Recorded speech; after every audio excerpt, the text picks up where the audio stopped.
Next on the list, kidney failure. Thankfully, a plant-based diet can help prevent kidney failure. Actually, can even be used to treat kidney failure. Why? Because kidneys are highly vascular organs.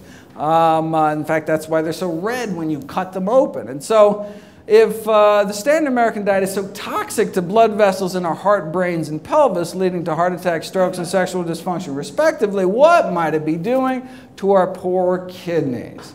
Well, Harvard researchers found 3 dietary risk factors, and only 3 dietary risk factors for declining kidney function. What they were measuring was called measuring protein loss in the urine. You're not supposed to be losing protein in the urine, and when you do start losing protein, it shows that your kidneys are starting to fail. What are those 3 risk factors? Number 1 risk factor was animal protein. Number 2 risk factor, animal fat. Number 3 risk factor was cholesterol. So it wasn't protein intake overall, fat intake, but specifically animal protein, animal fat, cholesterol, all found, of course, only in one place, and that is in animal foods. Not only do those eating plant-based diets have better kidney function, just kind of on a cross-sectional basis, but you can even treat kidney failure with a pure vegetarian diet and see dramatic improvements after just 1 week. Next on the list is deaths from respiratory tract infections. You say, what possible role could diet play there? Well, obviously, you haven't seen my video, Kale and the Immune System, talking about the immunostimulatory effects of kale. Is there anything kale cannot do? So in my video, Boosting Immunity Through Diet, I featured this article, which found that it took older men and women between 65 and 75, right when they were getting their pneumovax vaccination, their pneumonia vaccination, just split them up into 2 groups. Half ate the regular diet, half ate just a few more servings of fruits and vegetables. A few more servings of fruits and vegetables a day. And this is what they saw. So a significant boost, this is the protective antibody response, the protective immune response in response to the vaccination, significantly better antibody response just by adding a few fruits and vegetables to people's diets. Can be that powerful. Next on the list, suicide is actually our 10th leading killer. And so last year, if you saw my talk, I talked about this study out of Loma Linda, which found that, again, at a snapshot in time, people eating more plant-based diets have significantly improved mood, less depression, less anxiety, less stress. But again, you can't prove cause and effect. What we need is kind of the gold standard of nutritional science, which is called an interventional study. You take people, change their diet, see what happens. And so they repeated the study and did that. So they took people, men and women eating this standard American diet, removed meat, removed fish, removed poultry, removed eggs as well. They thought it was the arachidonic acid, this inflammatory omega-6 fatty acid found predominantly in chicken and eggs. So that I'm thinking causes this neuroinflammation, brain inflammation, which is affecting mental health. But they removed all that products from the diets and found a significant improvement in mood within just 2 weeks. I mean, it can take a month or longer for some of these drugs like Prozac to take effect, and just saw a significant improvement after just 2 weeks on a healthy diet. Killer number 11 is systemic bloodborne infections. What role could diet play? Well, certainly, foodborne bacteria can kind of burrow through the intestinal wall and cause a blood infection, or in women, kidney infection can arise from a bladder infection. We actually just discovered where these bladder infection causing bacteria are coming from. We now have direct DNA fingerprinting proof that the source, the reservoir for these bladder infection causing bacteria is actually chicken. So women eating chicken colonize the digestive tract with these special bacteria that cause bladder infections, which then later crawl up into the bladder and can cause literally millions of bladder infections every year. You say, wait a second, you can't sell unsafe cars, you can't sell unsafe toys. How is it even legal to sell unsafe meat? Well, they do it by blaming the consumer. So this is a USDA poultry microbiologist who says, look, raw meats are not idiot-proof, right? They can be mishandled, and when they are, it's like handling a hand grenade. You pull the pin, someone's going to get hurt. Now, while some may question the wisdom of selling hand grenades in supermarkets, our poultry microbiologists disagree, saying, look, the consumer has the most responsibility, but just refuses to accept it. It's like a car company saying, yeah, we install faulty brakes, but it's your fault for not putting your kid in a seatbelt. The head of the CDC's Foodborne Illness Division responded famously to this kind of blame the victim attitude coming from the meat industry. She asked, is it reasonable? Is it reasonable that if a consumer undercooks a hamburger, their 3-year-old dies? Is that reasonable?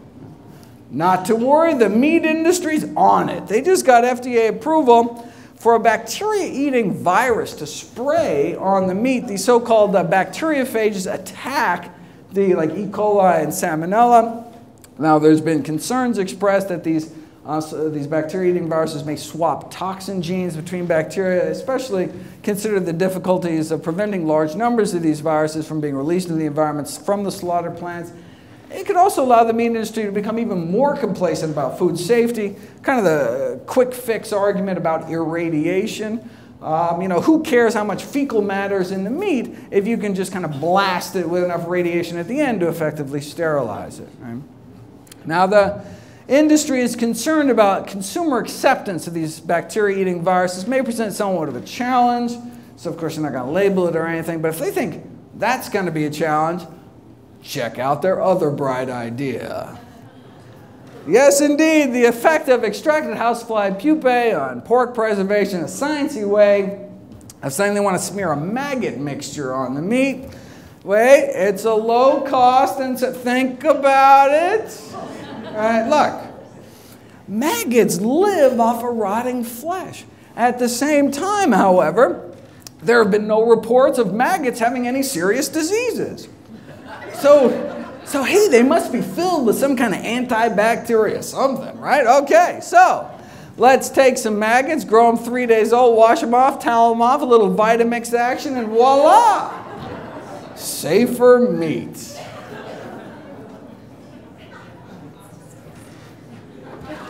We talked about kidney failure. What about liver failure? Well, we've known for literally decades that a so-called vegetable protein diet can be used to treat liver failure, which prevents the buildup of toxins that would otherwise increase in your system eating meat without a fully functional liver to detoxify your blood. Though I do have to admit, there are some people eating plant-based diets with worsening liver function. They're called alcoholics, living off potatoes and grapes and strictly plant-based, but not doing so good. It's not clear what. Next on the list, essential hypertension, high blood pressure, essentially only found in people that eat meat. Again, we've known this forever. This is 74 out of Hopkins. That consumption of food of animal origin highly significantly associated with high blood pressure. And again, this is after the weight effects are removed. Fast forward 34 years, again, to the Interventional study, the largest study looking at people eating plant-based diets, compared to those eating meat. And these were Adventist meat eaters, meaning they eat a lot less meat. They're a very healthy class of meat eaters. But if instead of eating meat kind of on a daily basis, you eat meat more on a weekly basis, like a Sunday roast or something, you may cut your risk of hypertension 23%. If you cut out all meat except fish, you just drop your risk 38%. Cut out all meat, period, you're just dropping your risk more than half. Though it does appear that you continue to accrue benefits the more and more plant-based one's diet gets. Right, but the bottom line, it's not all or nothing, not black and white. Even just cutting down can have significant effects on one's health. Look, same thing with diabetes. Look at this, stepwise drop in risks. The more and more plant-based one's diet gets. We see the same thing with obesity. Anything body mass index over 25 is overweight, and as you can see, the only dietary group, again, with those eating more on the plant-based end of the spectrum. How long does it take to lower one's blood pressure with diet? Here, 12 days. Dr. John McDougall took 500 meat eaters, put them on a plant-based diet for actually 11 days in this study, found significant improvement in blood pressure, so saw about a 6% drop in blood pressure. And these are people who came in with normal blood pressure, who came in with high blood pressure, got about twice that benefit, again, after just 11 days. Next on the list is Parkinson's disease. Can a plant-based diet reduce risk for Parkinson's disease? Well, we know that every single study ever, every prospective study ever done on dairy products and milk consumption, I know this is Wisconsin, but Every study that's ever been done found increased risk for dairy consumption. Why? Well, one possibility is that dairy products in the United States are contaminated with these neurotoxic chemicals. We have substantial evidence suggesting that exposure to pesticides and pollutants may increase the risk of Parkinson's. We have autopsy studies finding higher levels of these pesticides and pollutants in the brains of Parkinson's patients compared to people without Parkinson's. And some of those same compounds present in the brains of Parkinson's disease patients are present at low levels in dairy products.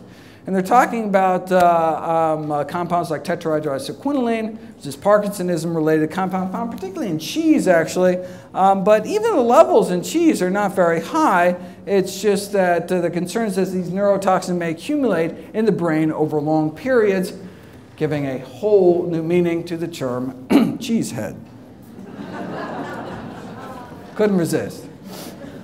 And the 15th leading killer is aspiration pneumonia caused by swallowing difficulties due to a stroke or Alzheimer's, Parkinson's, all things we've already covered. So here we go.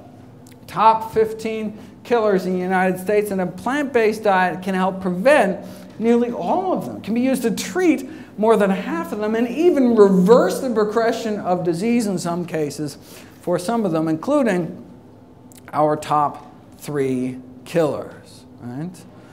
Now, look, there are drugs that can help too. You can take cholesterol-lowering drugs for the heart, sugar pills or insulin for diabetes. It usually takes a couple different blood pressure pills to lower your blood pressure. But that's the thing about this diet. It's one diet for all these. It's not like, oh, if you want to protect your heart, you do one kind of diet. If you care about your kidneys, no, the same diet affects all these different organ systems. And most importantly, you're treating the cause of disease. Sure, you can take blood pressure pills to kind of artificially lower your blood pressure, and which is good because you don't want end organ damage to your eyes and kidneys. But instead, how about treating the cause, which is this disease dysfunctional arteries, which is the reason you have high blood pressure in the first place. So instead of just kind of covering up and preventing kind of secondary prevention, how about primary prevention by improving one's diet? And also, what about side effects? Look, I'm not talking about a little rash here or something. Prescription drugs kill. An estimated 106,000 Americans every year. This is not deaths from overdose, deaths from medication errors, deaths from illicit drugs. This is just adverse drug reactions to prescription drugs as prescribed by physicians, wiping out 106,000 Americans every year. You say, wait a second, 106,000 deaths? Well, doesn't that mean that the 6th leading killer in the United States is doctors? The 6th leading killer is me. Thankfully, I can be prevented with a plant-based diet. Now, seriously, this is longest running study on vegetarians in North American history compared to vegetarians, those that eat meat, twice the odds of being on aspirin, sleeping pills, tranquilizers, antacids, painkillers, blood pressure medications, laxatives, of course, as well as insulin. So look, plant-based diets are great for people that don't like taking drugs, that don't like paying for drugs, and don't like risking drug side effects. Now, plant-based diets do have side effects of their own. Side effects include fewer diseases, fewer allergies, fewer surgeries, fewer drugs, fewer hospitalizations. So this is the surgeries. Fewer hemorrhoids, fewer varicose veins, even fewer hysterectomies. And not just the big killers, which I just talked about here, but also less diverticulosis, less rheumatoid arthritis, and fewer diseases overall. That's the important thing. This is the allergies data I just find fascinating. So compared to vegetarian women, meat-eating women have 30% more chemical allergies, 24% more asthma, more drug allergies, more bee sting allergies, more hay fever. The concern with this immune boosting effects of a plant-based diet. You just added fruits and vegetables, and all of a sudden you have a boosted immune system. Well, some people don't need a boosted immune system, like asthma, people with seasonal allergies. And so the concern was, well, maybe it's boosting too much. But what this data shows that no, we get just the sweet spot. We boost our immune system to lower our risk of infection, but there's less of the overshoot as well. We get right where we need it. This is the latest side effect of plant-based diets: fewer cataracts. That's what you get. fewer cataracts. The leading cause of vision loss in this country, now you can tell this study was done in Europe because the so-called heavy meat eating group, the heavy meat eaters, 1 or more servings a day. That was the heavy meat eating. But if you go from eating 1 or more servings a day to just half a serving of meat, you may drop your risk of cataracts 15%. So again, not all or nothing. Powerful effects, even just improving one's diet. But you want to do even better, cut out all meat. 21% drop, cut out except fish. Cut out all meat, period, just drop 30%. But again, it appears benefits continue to accrue the more and more plants you can pack in one's diet. All right, so here we go. Top 15 killers, 16 killers. Right? Anyone have any suggestions for how we can solve the healthcare crisis? I do. Well, look, imagine if our country embraced a plant-based diet. Even imagine we just cut down on animal products. It's actually one country that gave it a try. Let me just close with this kind of case study. Finland, of all places. After World War II, started packing on the meat, eggs, and dairy. And so by actually the 1970s, the heart disease mortality deaths for Finnish men was actually the highest in the world, bumping us down to number 2. Look, they didn't want to die, so they got serious, all right? Heart disease caused by high cholesterol caused by high saturated fat intake. So the main focus of this strategy, reduce the intake of saturated fat. Where's saturated fat found? Well, here in this country, basically cheese, chicken, donuts. That's basically kind of the number one, the top 3 sources here in the US. So what did they do? Well, a berry project was launched to help dairy farmers make a switch to berry farming. Wisconsin farmers, listen. And indeed, many farmers did switch from dairies to berries. Wouldn't that be cool? All right. These friendly cholesterol-lowering competitions. So like different villages, like who could get the lower average cholesterol, and they gave out prizes. All right. So how'd they do? Well, look on a population scale. Even if you can, lower disease rates just a few percent, I mean, you can save thousands of lives. But instead, remarkably great changes took place. What am I talking about? I'm talking about an 80% drop in cardiac mortality. 80% of the heart disease deaths gone. And with so many fewer heart disease deaths, so many fewer cancer deaths, men and women got to live a whole bunch of years longer. And look, Finland is no country of vegetarians. Right? It shows the power of even just decreasing one's intake of these kind of products. And now, of course, who's shooting for number 1 is the United States. So why doesn't our country embrace these same kind of guidelines? Well, I talked about some of the conflicts of interest in the Dietary Guidelines Committee, the people that actually write our official federal nutrition guidelines, and whether they're funded by the candy bar companies or the Sugar Association, or happen to be a member of McDonald's Advisory Council on Healthy Lifestyles, or this one's good, the Coca-Cola's Beverage Institute for Health and Wellness. Joanna Dwyer is my favorite. She's at Tufts, where I went to med school. She used to be the official Duncan Hines brand girl before she was official Crisco brand girl, and then went on to write our dietary recommendations for the country. If you actually look what the committee comes up with, what they write, you find that there is no discussion at all of the scientific research on the health consequences of eating meat. Everything I've talked about this last 45 minutes, it's not there, gone, right? Why? Well, if the committee actually discussed the research, it'd be unable to justify its recommendation to eat meat at all, as the research would show that meat increases the risk of chronic disease, contrary to the whole purpose of having dietary guidelines in the first place. So thus, by simply ignoring the research, the committee is able to reach a conclusion that would otherwise look improper. Right? They can't even talk about the science. What do we know? A plant-based diet, fruits, vegetables, whole grains, legumes, which means beans, chickpeas, lentils, and no meat, reverses heart disease, can prevent deaths from heart disease, may slow progression of certain cancers, etc. But again, they can't even talk about the science.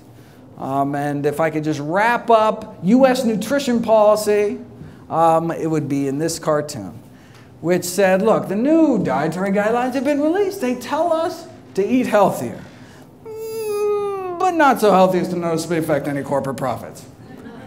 Thank you very much.